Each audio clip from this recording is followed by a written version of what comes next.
হ্যাঁ চাইছি। সঙ্গে সঙ্গে এই ফোন কেটে দিল নাহিয়ান। বিস্ময় নিয়ে ফোনের স্ক্রিনে তাকালো নীতি। নাহিয়ান সত্যিই ফোন কেটে দিল। বিছানায় গিয়ে বসলো ও। এত রাগ তার? আচ্ছা, নীতি না হয় একটু অভিমান করেছে, করবে না কেন? নারী তার শখের পুরুষের ক্ষেত্রে বড্ড স্বার্থপর।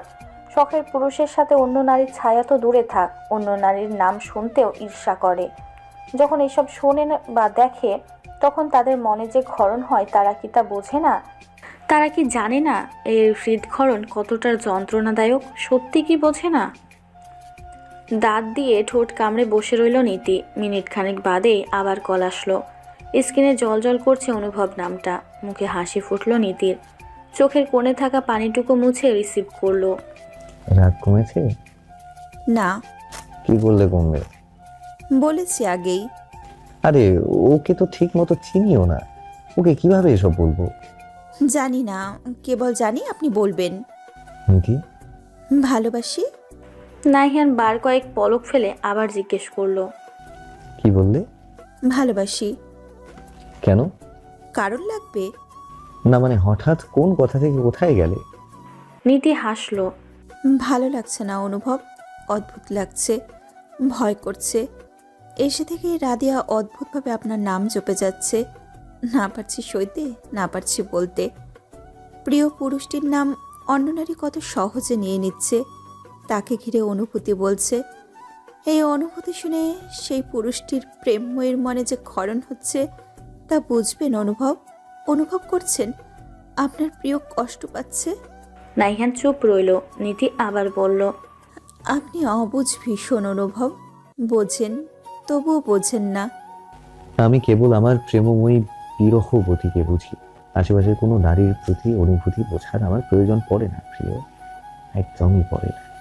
অনুভব কেবল তার প্রিয়দের অনুভব করে, আশপাশ জুড়ে কেবল প্রিয়র অস্তিত্ব চায়, অন্য কারোর প্রতি ইন্টারেস্ট নেই তার, বিন্দু মাত্র নেই। নীতি তৃপ্তির হাসি হাসলো। নীতির প্রতিও নেই? তুমি বললে ভেবে দেখতে পারি, দেখবো? নীতি হেসে বলল। দেখেন, ভালো করে দেখবেন কেমন। যথা আজ্ঞা বেগম সাহেবা। নীতি হালকা শব্দ করে হাসলো। সেই হাসির শব্দ শুনে নাহিয়ান বলে উঠল। ভালোবাসি। ফোনের দিকে তাকিয়ে সিঁড়ি বেয়ে উপরে উঠতেই কারোর সাথে ধাক্কা খেয়ে পড়ে যেতে নিয়েও নিজেকে সামলে নিল বর্ষা। সামনে রাদীপকে দেখে অসহায় মুখভঙ্গি করে বলল। সরি ভাইয়া, আসলে খেয়াল করিনি। রাদীপ হেসে বলল। It's okay. বলেই পাশ কাটিয়ে নিচে নেমে গেল। বর্ষা তার যাওয়ার পানে তাকিয়ে রইল। মানুষটা তাকে ভীষণ টানে। এই টান বাড়াতে চায় না বর্ষা, একটুও না। ভেবেই নীতির ঘরের দিকে পা বাড়ালো। গত 2 দিন ধরে ভার্সিটির অ্যাসাইনমেন্টগুলো ও একা করে মরছে, আর নীতি আরামে ঘুরছে। এটাও সহ্য হচ্ছে না। আপাতত নীতিকেও কাজে লাগানোর জন্যই এখানে আসা তার। আসবো ম্যাম। বর্ষার কণ্ঠ শুনে নীতি তাড়াহুড়ো করে কান থেকে ফোন নামালো। বর্ষা সন্দিহান দৃষ্টিতে তাকালো। কি রে? কি? কি? সেটাই তো, কি? আমাকে দেখে অমন ফোন রেখে দিলি কেন? নীতি প্রথমে ঘাবড়ে গেলেও পরক্ষণে লজ্জা লজ্জা ভাব ফুটিয়ে বলল। আসলে তোর জন্য দুলাভাই খুঁজছিলাম। কি? জি। বর্ষা পাত্তা না দিয়ে বলল। দূর, আয় অ্যাসাইনমেন্টে সাহায্য কর। তোরটা আমি করব কেন? কারণ তুই আমার বান্ধবী। আয় না জানু, দেখ অনেক বাকি, এগুলোর জন্য আমি মজাও নিতে পারছি না। Please please. নীতি দীর্ঘশ্বাস ফেলে বলল। বের কর, আসছি। বলেই বারান্দায় গেল। ফোন আবার কানে নিয়ে বলল। রাখছি এখন। রাখা তো লাগবে, তোমার পরাণ এসে গিয়েছে যে। নীতি হেসে বলল। আপনি কি ওকে নিয়েও জেলাস? না, কারণ তুমি তো আর অমন মেয়ে নও যে জেলাস হব বর্ষাকে নিয়ে। অমন মেয়ে কথাটার মানে বুঝতে কয়েক সেকেন্ড নিল নীতির মস্তিষ্ক। বুঝতে পেরেই ধমকে বলে উঠল। অসভ্য বজ্জাত। নাহিয়ান হাসতে হাসতে বলল। তোমারই সব। পাশাপাশি বসে আছে বর্ষা আর নীতি। ক্লাস করার ইচ্ছে নেই বলে মাঠে এসে বসে আছে ওরা। তোর অনুভবের সাথে আর যোগাযোগ হয়? চুপচাপ বসে থাকার মাঝে এমন প্রশ্ন শুনে ভ্রুযুগল কিঞ্চিত কুঁচকে নিল নীতি। অতঃপর একটু ভেবে বলল। হয়। সব ঠিক তোদের মাঝে? বলতে পারিস। বলতে পারিস মানে কি? নীতি ঠোঁট চেপে হাসলো। আপাতত এই বিষয়ে সে বলতে চায় না বর্ষাকে। প্রসঙ্গ পাল্টে বলল। আচ্ছা, তোর কোনো ক্রাশ নেই? ক্রাশের কথা শুনে বর্ষা ভরকে গেল। হুর, আমার কি ক্রাশ খাওয়ার বয়স আছে? তো কিসের বয়স এখন তোর? বিয়ে করার বয়স তোরও। তো বিয়ে করবে কাকে? আমার জামাইকে। জামাইটাকে? তোর জামাই? ঠাস করে এক দিব আমার জামাইয়ের দিকে নজর দিলে। আপন ভাই লাগে তোর, বুঝলি? বর্ষা শব্দ করে হেসে দিল। নীতি গাল ফুলিয়ে বসে রইল। বেস্ট ফ্রেন্ড হোক বা বোন, ওর পার্সোনাল মানুষের দিকে নজর কেন দিবে? সেই মুহূর্তে ফোন বেজে উঠল তার। নাহিয়ান কল করেছে। সঙ্গে সঙ্গে রিসিভ করলো। ভার্সিটিতে আছো? হুম। বের হতে পারবে? আপনি কোথায়? বাইরেই আছি। আসছি। বলেই রেখে দিল। বর্ষা ওর পানে তাকিয়ে আছে। কে ফোন দিয়েছে? ভাইয়া। ভাইয়াকে আপনি কবে থেকে বলিস? আমার যখন যা মন চায় বলি। তুই থাক, আমি আসছি। বর্ষা চমকে উঠে বলল। আমি একা থাকবো? বেবি, ক্লাস করে নোটসগুলো পাঠিয়ে দিও। টাটা। বলেই হাঁটা শুরু করলো। বর্ষা বেকুব বনে গেল। এটা ঠিক না নীতি। ভার্সিটির বাইরে আসতেই রাস্তার ওপারে নাহিয়ানকে দাঁড়ানো অবস্থায় পেল। স্কাই ব্লু পরিহিত শার্ট আর ব্ল্যাক প্যান্ট পরিহিত পুরুষটিকে একবার পর্যবেক্ষণ করে নিল নীতি। ঘরম্যাক্ত মুখশ্রী, কপালে পড়ে থাকা চুলগুলো ছুঁয়ে দিতে ইচ্ছে করলো নীতির। শার্টের উপরে দুটো বোতাম খোলারও রাখার কারণে শুভ্র বুকের কিছুটা দৃশ্যমান রয়েছে। হুট করে নীতির খেয়াল হলো সে ফর্মাল গেটআপে আছে। তবে কি অফিস থেকে এসেছে? দ্রুত পা ফেলে রাস্তা পার হলো নীতি। অফিস থেকে এসেছেন? নীতির কণ্ঠ শুনে ওর দিকে তাকালো নাহিয়ান। এতক্ষণ ফোনে ছিল তার নজর। নীতিকে দেখেই ক্লান্তি মাখা হাসি দিল।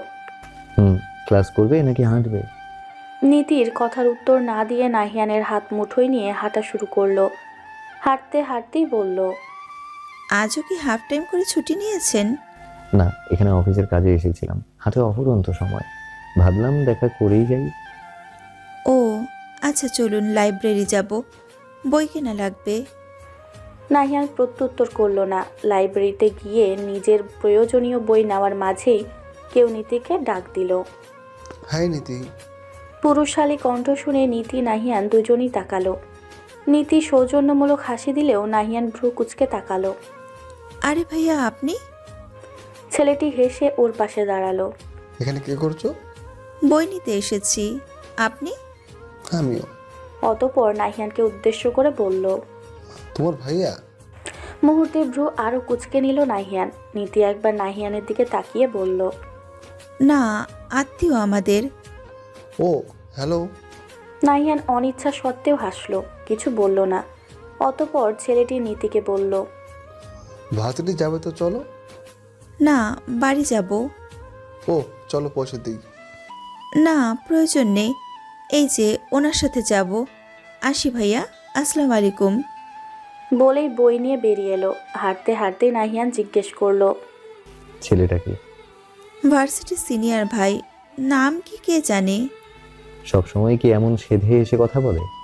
নীতি নাহিয়ানের দিকে তাকালো। হুম। তুমিও বলো। নীতির ঠোঁট কামড়ে উত্তর দিল। হুম। নাহিয়ান অন্যদিকে তাকিয়ে বলল। বেশি কথা বলার প্রয়োজন নেই, হাবসাব দেখেই বোঝা যায় তার মনে কিছু মিছু আছে। নীতি ভ্রু নাচিয়ে জিজ্ঞেস করলো। কিছু মিছু কি? কিছু মিছু মানে কিছু মিছুই। কিছু মিছু মানে কিছু মিছুই কি? বড্ড বেশি কথা বলো তুমি। সেই মুহূর্তে একজন ছেলেকে নীতি ইশারা করে বলল। ছেলেটা সুন্দর না?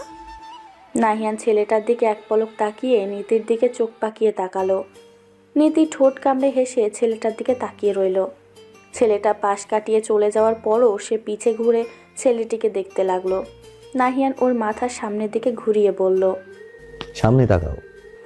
নীতি শুনল না, আবার পিছে তাকালো। নাহিয়ান আবার ওকে সামনের দিকে ঘুরিয়ে দিল। এভাবে বার কয়েক করার পর নাহিয়ান ওর মাথা নিজের বুকে চেপে ধরে হাঁটতে শুরু করলো। বড্ড বেশি দুষ্ট তুমি নীতি। নীতি ফিক করে হেসে দিল। নাহিয়ানকে বিরক্ত করে শান্তি পাচ্ছে সে। বেশ উৎসাহ নিয়ে শপিং মল ঘুরছে তুর্না, সাথে আছে আরহাম। আরহাম তার কথা অনুযায়ী আজ তুর্নাকে নিয়ে এসেছে। তুর্না নিজের প্রয়োজন মতো জিনিস কেনা শেষে ফুচকার দোকানে গেল। ফুচকা আসার অপেক্ষা করছে সে। আরহাম ফোন দেখছে। তূর্ণার এমন এতিমের মতো বসে থাকতে বিরক্ত হচ্ছে সে। অবশেষে না পেরে আরহামকে জিজ্ঞেস করলো। আপনার গার্লফ্রেন্ড আছে ভাইয়া? তূর্ণার প্রশ্নে ভ্রু কুচকে তাকালো আরহাম। তূর্ণা ওর চাহনি দেখে আমতা আমতা করে বলল, না মানে বোর হচ্ছি, এভাবে চুপচাপ বসে থাকতে ভালো লাগে নাকি? আরহাম হাতের ফোন পাশে রাখলো। তাহলে পড়া নিয়েই কথা হোক। তূর্ণার মুখ চুপসে গেল। এখানেও পড়া? আরহাম ওর মুখ দেখে মৃদু হাসলো। আরহামের হাসি দেখে মুগ্ধ হলো তূর্ণা। সচরাচর হাসে না সে। তুমি এই কয়দিন জাস্ট বিয়েতে যাওয়ার জন্য যেভাবে পড়েছো সেভাবে এইচএসসিতে পড়লে কতটা ভালো করতে। তূর্ণা মুখ ভার করে বসে রইল। এটা এসব আলোচনার জায়গা? আরহাম বুঝতে পারল। তোর না, আমি জানি এসব পড়াশোনার প্রতি তোমার ইন্টারেস্ট নেই, কারণ তোমার ধারণা তোমার মা বাবা আছে, তুমি সংসার করবে, পড়াশোনার কি কাজ। হ্যাঁ, এগুলো সত্য, কিন্তু ভেবে দেখছো কখনো তারা না থাকলে তোমার কি হবে?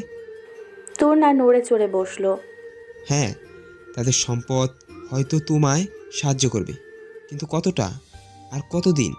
সেই সাথে একটা সংসারে গেলে কোনোভাবে তোমার ভাগ্যে এমন কেউ পড়লো যার সাথে তোমার যায় না, তখন ছেড়ে দিলে কি করবে? আচ্ছা ধরেও নাও সে ভালো মানুষ, কিন্তু যখন সে থাকবে না, তুমি কি অন্যের উপর বোঝা হয়ে থাকবে? তূর্ণা চুপ করে রইল। মেয়েদের জীবনে পড়াশোনাটা জরুরি। হ্যাঁ, শেষে সংসার সামলাতেই হয়, তবে যে কোনো পরিস্থিতিতে নিজেকে অন্যের বোঝা হিসেবে রাখতে হয় না। তাই একটু মন দাও, অন্তত এইচএসসিটা ভালো মতো দাও। এতটুকু পড়াশোনা থাকলেও অনেক উপকার হয়, আশা করি বুঝেছ। তূর্ণা কিছু বলল না। আরহাম আবার বলল, আমার কথাগুলো যদি মোটিভেশন হিসেবে নাও তবেই ভালো। তূর্ণা কেবল মাথা নাড়ল। ফুচকা আসতেই সে তার মতো খেতে লাগলো। আরহাম ওর প্রতিক্রিয়ায় বুঝতে পারল না আদৌ ব্যাপারটা সে বুঝেছে কি না। হালকা গোলাপি রঙের গাউনটা পরে নিজেকে খুঁটিয়ে খুঁটিয়ে দেখছে নীতি। আজকে প্রীতির মেহেদি অনুষ্ঠান। যদিও এত কিছু করার ইচ্ছে ছিল না তাদের, তবুও প্রীতির আবদারে হচ্ছে সব। বাম কাঁধে গাউনের সাথে ওড়নাটা ছড়িয়ে দিল। কানে সাদা স্টোনের ছোট্ট দুল, আর গলায় নাহিয়ানের সেই পেন্ডেন্ট। দু হাতে সাদা স্টোনে দুটো দুটো করে 4টে চুড়ি পড়েছে। নাহিয়ানদের বাড়ির লোক এসে গেছে। সাজ দেয়নি নীতি, হালকার মাঝেই নিজেকে সাজিয়েছে সে। অতঃপর নিচে যাওয়ার জন্য বের হলো নিজের রুম থেকে। সিঁড়ির কাছে পা রাখতেই ভ্রুযুগল কিঞ্চিত কুঁচকে নিল সে। নাহিয়ান হেসে হেসে রাদিয়ার সাথে কথা বলছে। আপন মনেই বলে উঠল সে, কি আশ্চর্য, এত হেসে হেসে ওর সাথে কথা কেন বলছে লোকটা? ঝটপট পা ফেলে নিচে গেল সে। গেস্টরা আসতে শুরু করেছে কেবল। ওদের একটু কাছে যেতেই শুনতে পেল, ব্ল্যাক শার্টে আপনাকে দারুণ লাগছে নাহিয়ান। নীতির রাগ তরতর করে বাড়ল। যেখানে নীতি নিজেই এখনও ওর নাম ধরে ডাকার মতো কাজ করতে অস্বস্তি বোধ করে, সেখানে এই মেয়ে নির্বিকার চিত্তে তাকে নাম ধরে রাখছে। নাহিয়ান হাসল, স্বাভাবিকভাবেই মজা করে বলল, তোমাকেও সুন্দর লাগছে, একদম ক্রাশ খাওয়া যায়। এমন ফ্ল্যাট নাহিয়ান সবার ক্ষেত্রে করলেও নীতির সহ্য হলো না। হাতের কাছে ফুলদানি পেয়ে সেটা নিচে ফেলে দিল নীতি। কাঁচ ভাঙা শব্দে দুইজনের দৃষ্টি ওর দিকে গেল। নীতি এক পলক ভেঙে যাওয়া ফুলদানি আর এক পলক নাহিয়ানের দিকে তাকালো। মিনমিনে কণ্ঠে বলল, দুঃখিত, হাত লেগে পড়ে গিয়েছে। এক মুহূর্ত দাঁড়ালো না সে। ভেঙে যাওয়া ফুলদানির টুকরোগুলোর উপর পা রাখতেই চোখ বুজে পায়ের ক্ষত শুয়ে নিল সে। অতঃপর ধপাধপ পা ফেলে নিজের রুমে গেল সে। সে তার রাগ প্রকাশ করতে চায় না, একদম না। নাহিয়ান হতবাক হয়ে তাকিয়ে রইল। হলোটা কি? ইস, এত সুন্দর ফুলদানিটা ভেঙে গেল। নাহিয়ান দাঁড়ান, আমি কাউকে পরিষ্কার করতে বলে আসি। বলেই রাদিয়া চলে গেল। নাহিয়ান আশেপাশে দেখে জলদি সিঁড়ি বেয়ে উপরে চলে গেল। নীতির ঘরে ঢুকে আস্তে করে দরজা আটকে দিল। যদিও এভাবে একটা মেয়ের ঘরে ঢোকা ঠিক নয়, তবুও নাহিয়ান এখন নিরুপায়। বিছানায় চুপচাপ বসে আছে নীতি, পায়ে রক্ত।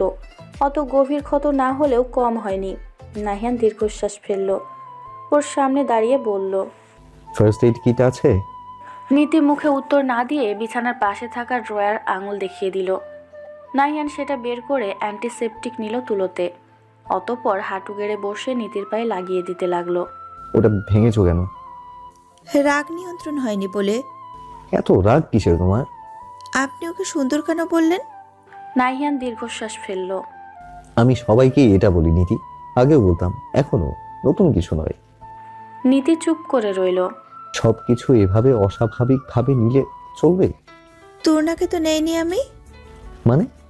তুর্নাকে নিয়ে কিছু বলেছি কখনো? নাহিয়ান চুপচাপ নিজের কাজ করতে লাগলো। রাধি আপনাকে পছন্দ করে। একটা মেয়ে অন্য একটা মেয়ের চোখের ওই ভাষাটুকু ভালোভাবে বুঝতে পারে। বুঝেও অবুঝ কি করে হয়? আমি জানি আপনি স্বাভাবিকভাবেই কথা বলেন, আপনাকে আমি বিশ্বাস করি, কিন্তু ওদের না। নিজের জিনিসে কারো ছায়া কি আপনি সহ্য করতে পারবেন?